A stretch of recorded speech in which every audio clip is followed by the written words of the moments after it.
sous la selle d'Ousmane vient complètement à l'extérieur en deuxième position, troisième position, Yegoulbourg, la vedette, le Fatimé pour le moment, quatrième position, et Capot qui n'est pas loin, en cinquième position. Ah oui, derrière on a Auguste qui patiente, oui, dans son dos, on trouve Namli, non loin du peloton, et pour le moment, c'est bien évidemment Bardet, et bien évidemment, oui, Aminama qui ferme la marge, toujours en tête de course, il aborde la ligne de la tribune pour la première fois, rien n'est encore joué pour le moment, c'est le Maroc qui maintient toujours les commandes, deuxième position, Ndeye Fama Der. Jërëjëf Bodi Kassé, léegi Ndeye Fama Der génn na, léegi Ndeye Fama Der génn na ci kanam, léegi bu baax ba léegi en deuxième position, léegi Ndeye Fama Der deuxième position, xaw léegi nga xam mooy liggéey pour mu ñëwaat troisième position, waaye ba léegi Ndeye Fama Der wane ci kanam,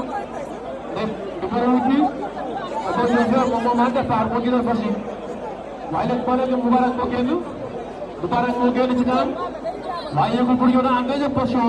en troisième position Ndeye Fama Der, en quatrième position la Fatou moo fa nekk, El Capo en cinquième position, waaye dafa nekk ba léegi moo génn,